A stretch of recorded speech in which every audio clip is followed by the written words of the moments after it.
Currently, our program asks the user for input, so the user enters a to-do and the program prints out the to-do.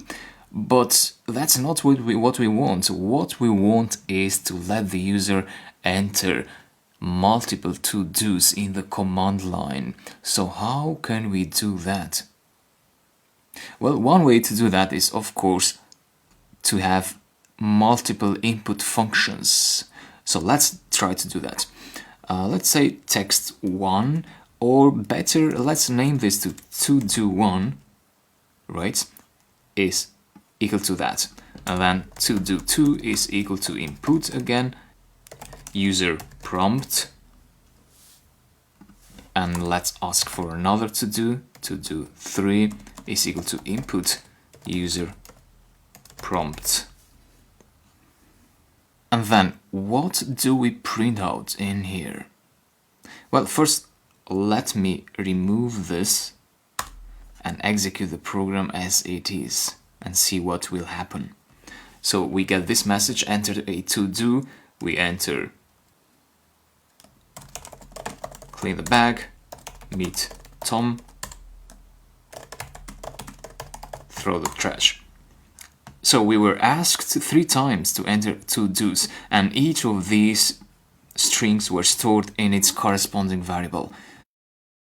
So now what do we do with these values?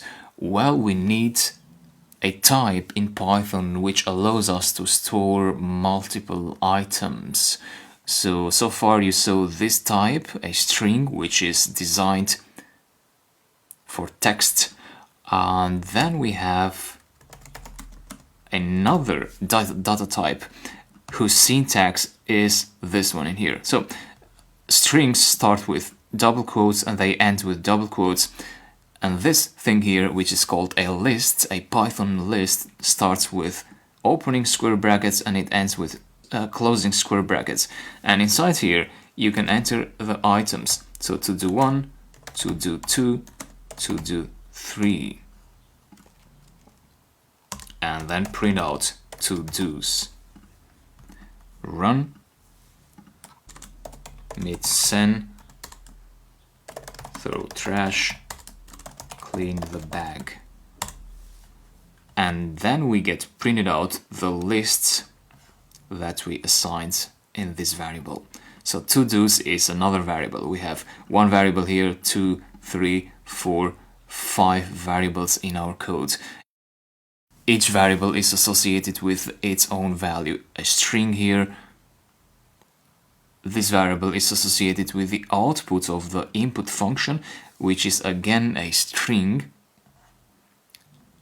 And this variable is associated with a list. Now let me explain what I'm talking about when I say types. So I'm going to print out here, down here, the type of user prompt and execute the script. So enter a to-do, let's keep it short, clean, meet, throw, and this is the list. So this is printed out by this print function, and then we have another output here, class str. So that output is the result of this line. So the type of this value is str, it's a string. If you check the type of to-dos, so here you point the variable and you get the type of the value that the variable is associated with. So to-dos points to a list, therefore we're going to get a list this time. Throw clean meet, and you see it's a list this time. So to-dos is a list. And lastly, let's check to-do 1. To-do 1, what is it? So to-do 1 would be this text here that I enter. Throw. This would be to-do 2, clean, and meet. So str for to-do 1. So both this and the output of the input function are strings. So when the user enters some text here, that text is converted into a string type by the input function. So the input function gets that text, those characters from the command line, and it produces a string in Python.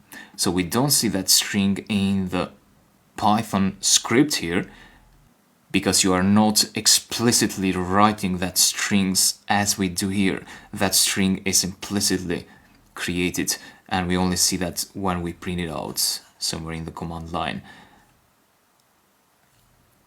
And so type here is a function.